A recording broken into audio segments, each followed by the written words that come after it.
Every day, hundreds of people relocate to Frisco and thousands to North Texas.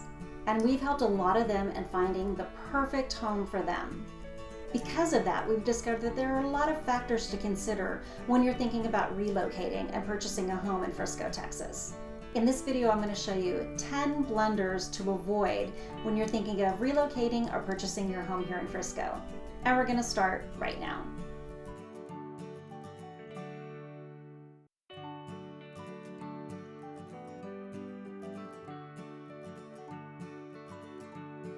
The first blunder to avoid is not getting a pre-approval.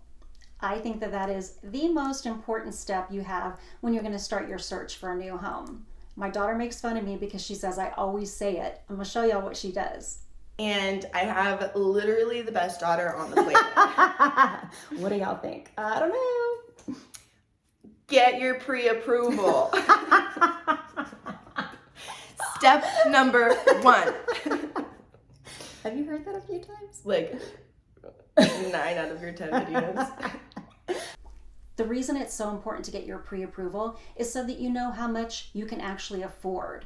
Do you want to look at homes according to a monthly payment, or do you want to look at it according to the price? Some people prefer a monthly payment. Some people just want to know the total price.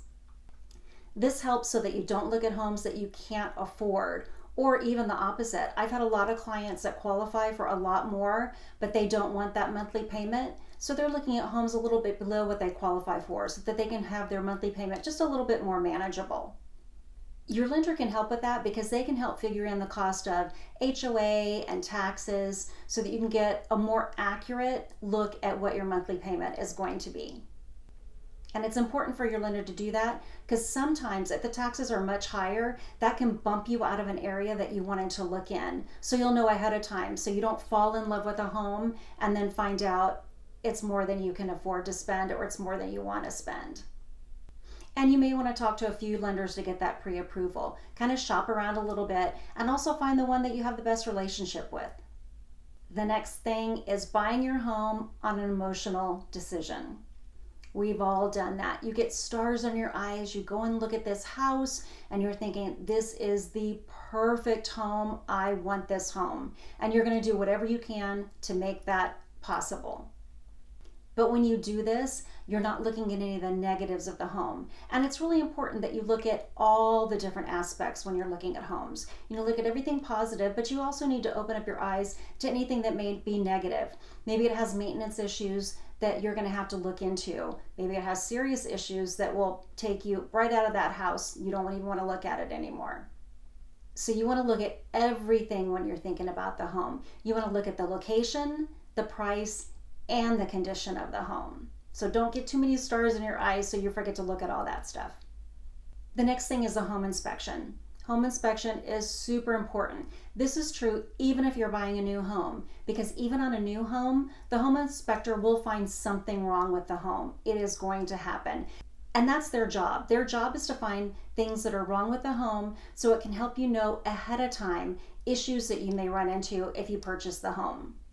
I also recommend that you don't use Uncle Harry just because he can do repairs around his own home. It's really, really important that you have a professional who's doing this, who's qualified in that area, so that you really do find out all the things that could be wrong with the home. You may not find all the things because they're probably not going to find all the things because they can't open up a wall, they can't look behind the wall at things, but they can look at things like plumbing and electrical, things like that. This can help you so that you identify issues while you're still in your contingency phase, so that if there are issues with the home that are just too much for you and you don't want to deal with them, then you can back out of the contract. And if you're still within your due diligence, within your contingency time frame, chances are you're going to get your earnest money deposit back. You want to make sure though that you're within that contingency time frame. I always recommend doing the home inspection as soon as your offer is accepted.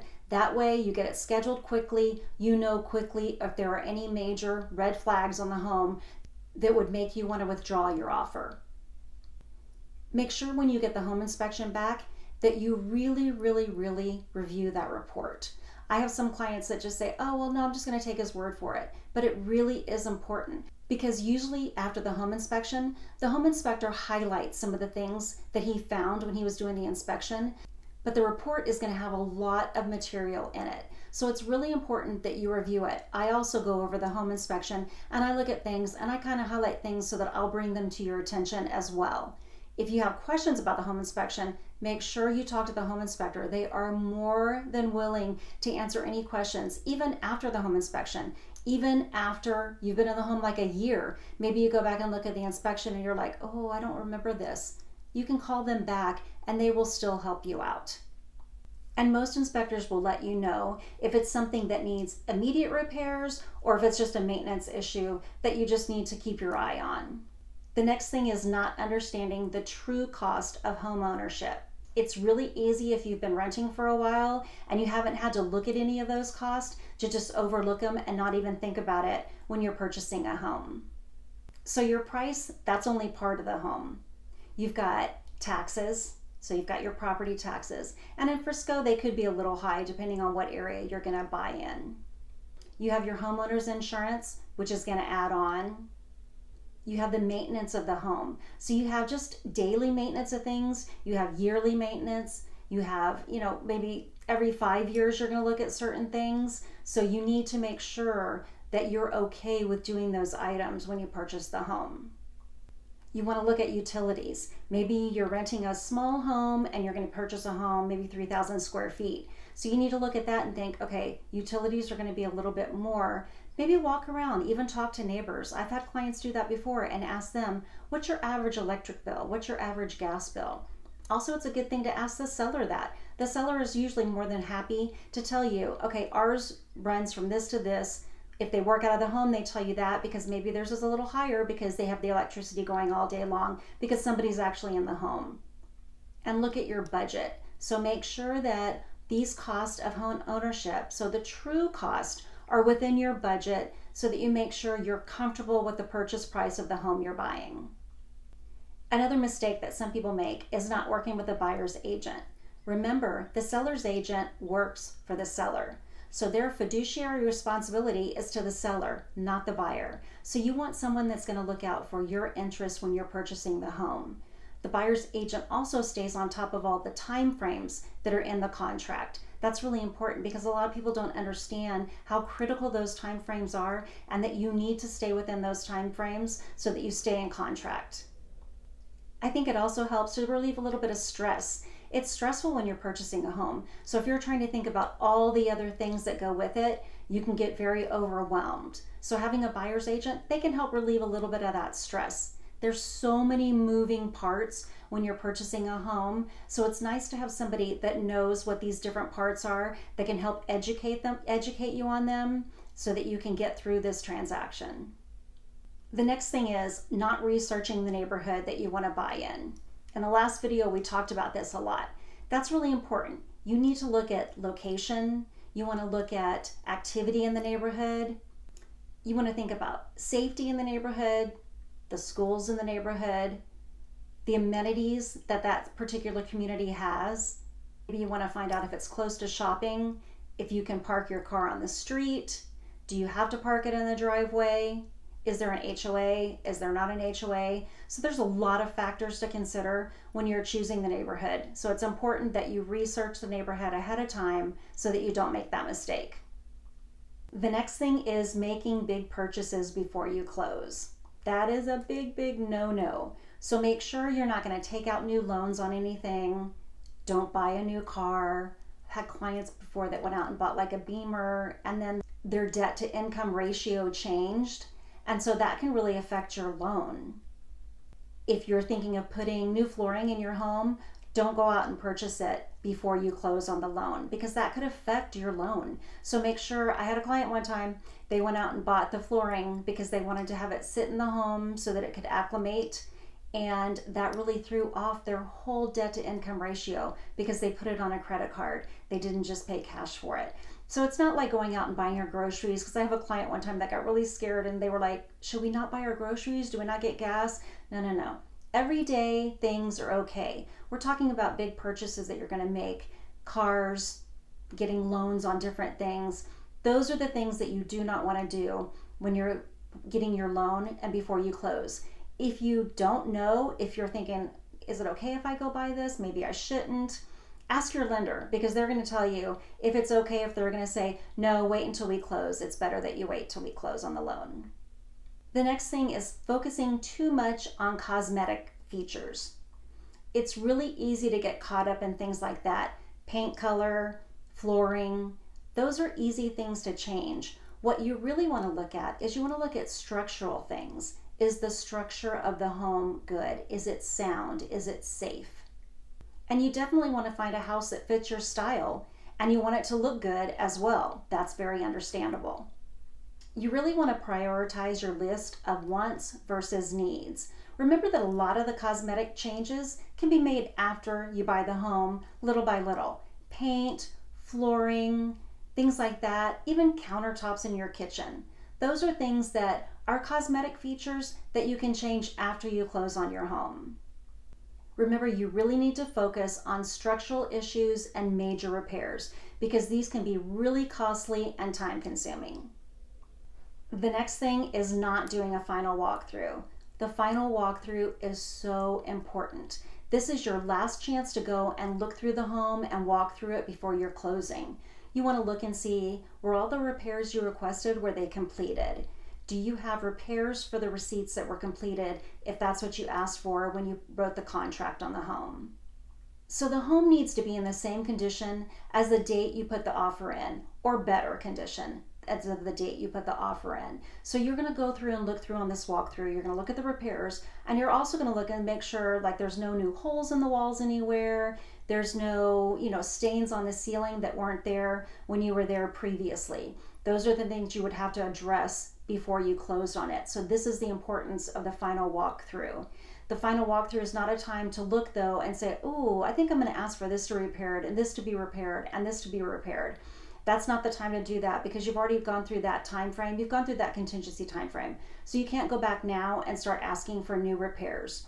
This is really just a time to walk through, make sure it's in the same condition, and make sure that any repairs you requested have been completed.